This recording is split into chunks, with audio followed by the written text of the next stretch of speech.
Welcome to another deep dive.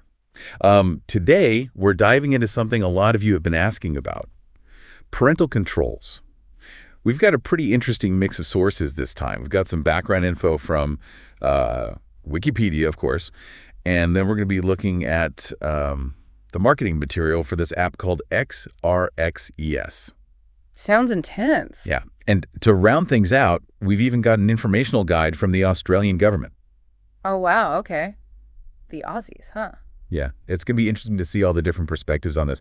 Parental controls, I mean, it can be kind of a touchy subject. We're not here to tell anyone what to do, but to dive into the info and see what we can learn, right? Absolutely. It's a complex issue for sure. Definitely. And honestly, I'm kind of curious about, I was reading about how some kids are actually finding ways to get around these parental controls. Well, yeah, that's always going to be a thing, right? Kids are tech savvy. It's like a constant battle. But before we get into all that, maybe we should start with the basics. What exactly are parental controls? I mean, Wikipedia breaks it down into four main categories: content filters, usage controls, and then you've got computer usage management tools, and finally, monitoring.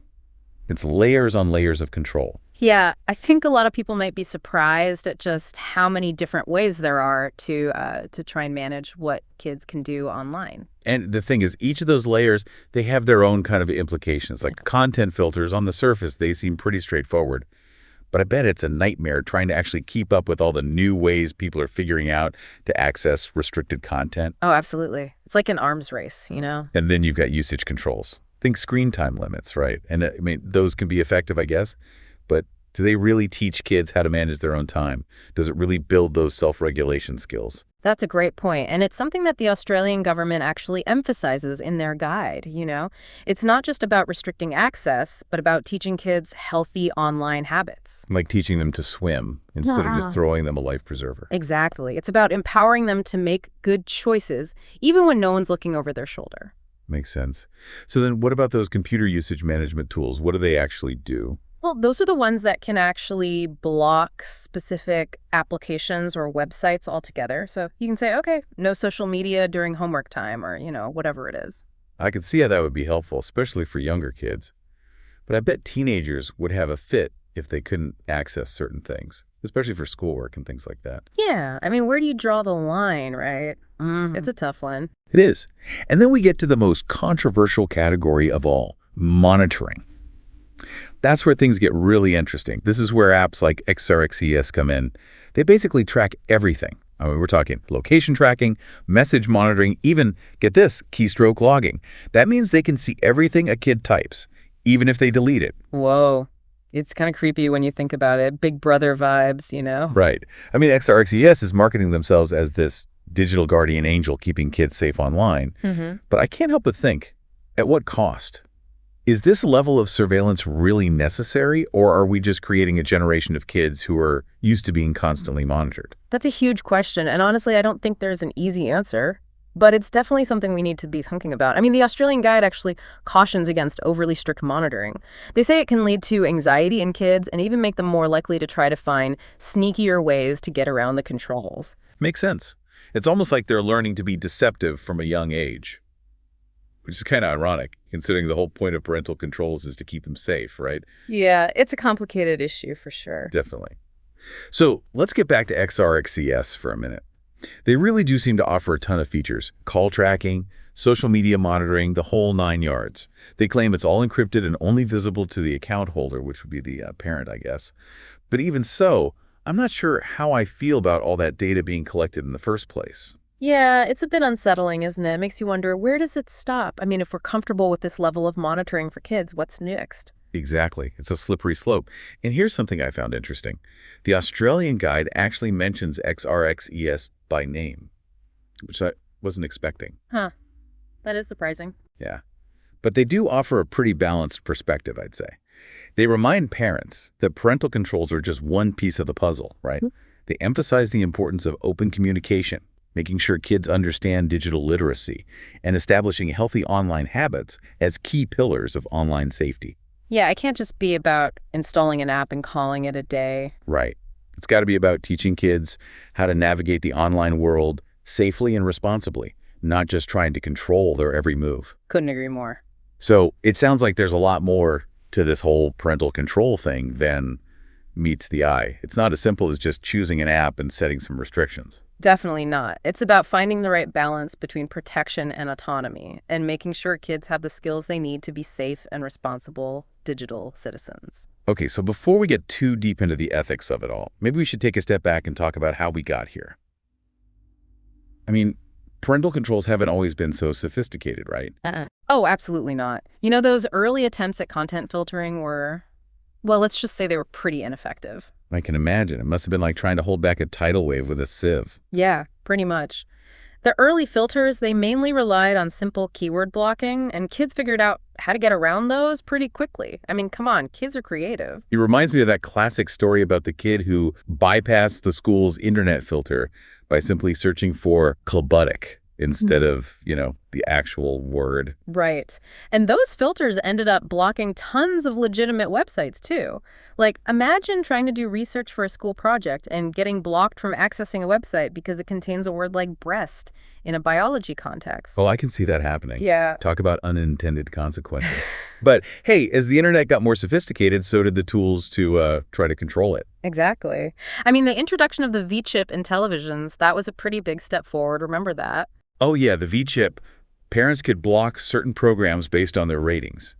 It gave them way more control over what their kids were watching. That really changed things, and it kind of paved the way for the more advanced content filtering technologies we see today. Right, like now you've got internet service providers offering parental control options, and there are all sorts of software programs you can install directly on computers. They've come a long way. And then boom, the mobile device revolution. Oh, yeah. Suddenly, every kid has access to the internet in their pocket. It's like the Wild West out there. I know. It must be a nightmare for parents trying to keep up. Do you remember those early attempts at mobile parental controls? I think Verizon and Apple were some of the first to try it, right? Oh, yeah, I do. They were pretty basic, though. Verizon's offering was like a watered-down version of their internet service, and Apple's first try at it was mostly about restricting access to certain apps and features. Pretty rudimentary compared to what we have now. Oh, yeah, absolutely. I mean, smartphones became so powerful and everyone had one, so the demand for more comprehensive parental control solutions just exploded. And that's where companies like XRXES stepped in. Exactly. They saw the opportunity and really marketed themselves as the solution for digital parenting. They were like, we've got all the tools you need to keep your kids safe online. And so we entered a new era of parental controls, one with a lot of potential, but also a lot of ethical questions that we're still trying to figure out. Yeah, it's like we opened Pandora's box, and now we're trying to put everything back in. That's a great way to put it. But before we get too deep into the ethics, I think we need to understand how these controls are actually being bypassed. Yeah. Because, well, let's face it, kids are clever. Oh, they are. And they're always one step ahead. I think you'll be surprised at some of the tactics they're using. I bet.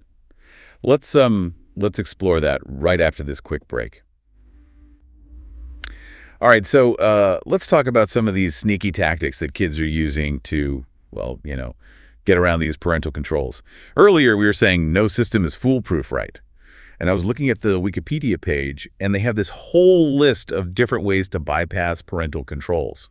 It's pretty impressive when you think about it. These kids are like little hackers. I know, right? It's pretty amazing what they can do with technology. One of the methods they mention is booting from a different operating system. Oh, yeah, that's a classic one. It's like having a secret backdoor to the computer. So, like, your computer's all set up with parental controls, but then your kid just inserts a USB drive, restarts the computer, and bam, they're in a whole new environment where none of the restrictions apply. Exactly. It's kind of like changing the locks in the house without the parents knowing. And then there are proxy servers, which I'll admit I'm not exactly a tech whiz, so maybe you can explain those a little better. Sure. Think of it this way. You want to send a letter, right? But you don't want the person you're sending it to know it's from you. So you ask a friend to send it for you. Your friend acts as a middleman. Oh, okay, I get it. So the proxy server is like the friend. Exactly. It routes your internet traffic through a different server, so it makes it harder for parental controls to see what you're doing. So it's like a disguise for your online activity. Pretty much. Sneaky. What about those incognito or private browsing modes? They sound pretty harmless, but they can also be used to bypass those safe search restrictions. Oh, yeah. Even if the main browser is locked down, kids can still potentially get to inappropriate content through those modes. Like I said before, it's an ongoing battle. It's like a game of cat and mouse, right? Exactly.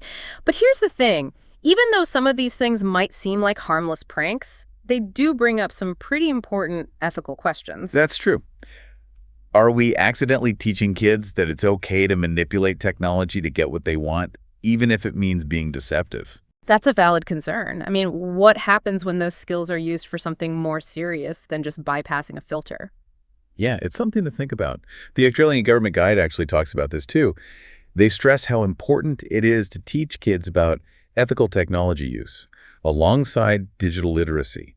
It's not just about knowing how to use technology, but also understanding the reasons behind it and what the consequences could be. Right. It's like teaching kids about the rules of the road before letting them drive a car. They need to know that technology is a powerful tool that can be used for good or for bad. But let's be real, even with all the safeguards and conversations in place, kids are still going to test the boundaries, right? Oh, absolutely. It's Uh, part of growing up, I guess. They're curious, they're exploring, Yeah. and sometimes that involves pushing the limits. Exactly. I think the key is to try and create an environment where they feel comfortable coming to their parents with questions, or if they're worried about something online. So they don't feel like they have to hide things? Hmm. Exactly. It's about building trust and having those open conversations about online safety. The Australian Guide even suggests that parents should actually get their kids involved when setting up parental controls. Oh, that's interesting. Yeah, if kids understand why the controls are there and they have a say in what the rules are, they might be more likely to actually follow them. Makes sense. It's about working together, Mm-hmm. not just imposing rules from on high. So, going back to bypassing controls, I've heard that router-level filtering can be a more effective way to go. It's like putting a fence around the whole property instead of just locking each individual door. It's definitely a more comprehensive approach. If the kid finds a way to get around the controls on their device, they still have to deal with the restrictions at the network level. It's a tougher nut to crack, that's for sure. But even router-level filtering isn't foolproof, is it? Unfortunately not. There are ways to get around it, especially for kids who are really tech savvy. And then you've got things like virtual private networks or VPNs, which can really throw a wrench in the works. VPNs. What are those? Well, they can basically mask a user's real location and internet activity, making it look like they're browsing from somewhere else entirely. So like a kid could be sitting in their bedroom but appear to be in a different country online. Yep, that's exactly it. It makes it a lot harder to enforce location-based restrictions. Wow. That's pretty mind-blowing. It just shows how complicated this whole issue really is. It really does. We're dealing with a constantly evolving landscape here, with new technologies and techniques emerging all the time. It's a lot for parents and, well, everyone to keep up with. Speaking of which, let's shift gears a little bit and talk about the Australian government's perspective. I have to admit, their guide is surprisingly comprehensive. It's not just about setting up parental controls. They offer a lot of practical advice about digital literacy and communication, too. I agree. I think it's great that they're emphasizing those aspects as well. They seem to really understand that technology is here to stay, and we need to help kids learn how to use it safely and responsibly. Yeah, it's not about trying to keep them away from the internet altogether. It's about giving them the tools they need to navigate it in a healthy way. They even suggest setting up what they call child-friendly Wi-Fi networks with age-appropriate content filtering and safe search settings turned on by default. It's like creating a safe space for them to explore the online world without being exposed to things they're not ready for. Exactly. And they also make a good point about regularly reviewing and updating parental control settings. Oh, yeah, that's really important. Technology changes so fast, what worked last year might not be effective at all now. It's got to be an ongoing process. It's like anything else in parenting, right? You got to constantly adapt and adjust as your kids grow and change. That's a great way to put it. I think the Australian government's guide offers a really balanced perspective, recognizing both the benefits and the limitations of parental controls. They seem to understand that it's not just about restricting access, but about empowering kids to make their own smart choices. Absolutely. And I think that's a really important message for parents to hear. Agreed. It's like, that old saying, give a man a fish and you feed him for a day, teach a man to fish and you feed him for a lifetime. It's the same idea with kids and the internet, right? Yeah. We need to teach them how to be responsible digital citizens, not just try to shield them from the online world entirely. That's a great analogy. And at the end of the day, that's what we all want, right? For our kids to be able to use technology safely and confidently and in a way that benefits them. But even with all the best intentions and strategies, we can't forget that there are still risks involved. Right.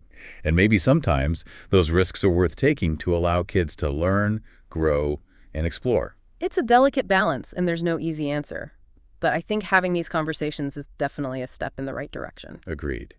So I think it's time we circle back to X or XES and some of the ethical issues we were talking about earlier.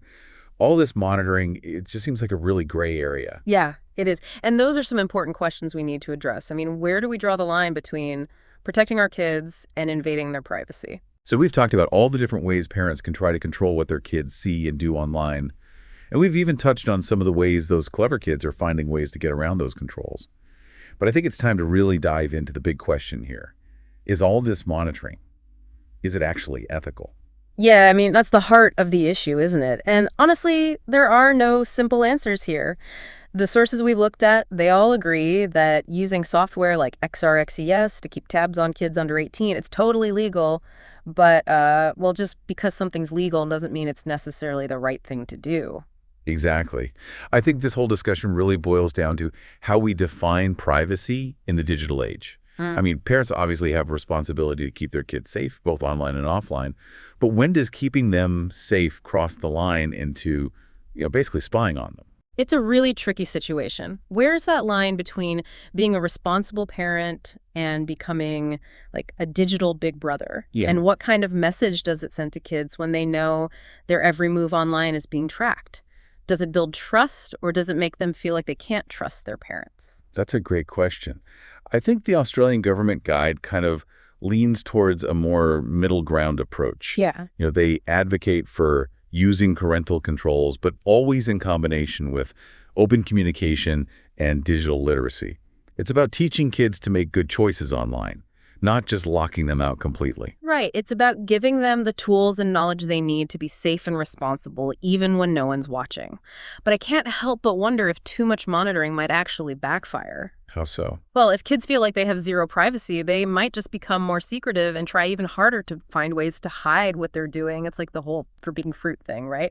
The more you try to control something, the more appealing it becomes. And we also have to think about the potential for misuse. I mean, what happens if this kind of technology gets into the wrong hands?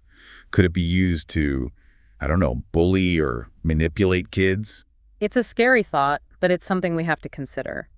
It seems like every new technology comes with its own set of ethical challenges, and we're always playing catch-up, trying to figure out the best way to use it responsibly. It's like we're building the plane while we're flying it, right? We need to start having these conversations now before the technology gets so advanced that we lose control completely. But I think it's important to remember that technology itself isn't the problem. It's just a tool. Exactly. It's all about how we use it. And that's where the human element comes in, right? We need to approach technology with a sense of responsibility and think carefully about the potential consequences of our actions. I think it's our job to teach kids not just how to use technology, but how to use it ethically. Couldn't agree more. So what can parents do to start navigating this tricky landscape? I mean, where do they even begin? Well, the Australian guy recommends starting with honest conversations. Talk to your kids about online safety, make sure they understand the risks, and involve them in setting some ground rules and boundaries. So it's not just about laying down the law, it's about having a dialogue. Exactly. And it's also about acknowledging that there's no magic solution that will work for everyone. Every family is different, and every kid is different. What works for one family might be a disaster for another. Right. It's about finding what works best for your family and being willing to adjust as your kids grow and change. Because, let's face it, this whole digital parenting thing, it's a learning process for everyone involved. That's for sure. And I don't think it's ever going to be easy. But hey, that's parenting in a nutshell, right? Pretty much. Yeah. Always challenging, always evolving. Well said. Well, I think we've covered a lot of ground today. We've explored the good, the bad, and the ugly of parental controls. We've seen how they can be used to protect kids, but also how they can potentially be misused. And we've grappled with some pretty tough ethical questions. Yeah, it's been a fascinating deep dive. And as we wrap things up, I want to leave our listeners with a final thought. If you could create the perfect parental control system, what would it look like? What features would be most important to you? And how would you balance the need for safety with the importance of privacy and freedom? It's a tough question with no easy answers. But it's a question worth asking. And ultimately, it's a question that each family has to answer for themselves. Absolutely. We hope this deep dive has given you some food for thought and maybe even sparked some conversations around your own dinner table. Until next time, stay curious and keep exploring.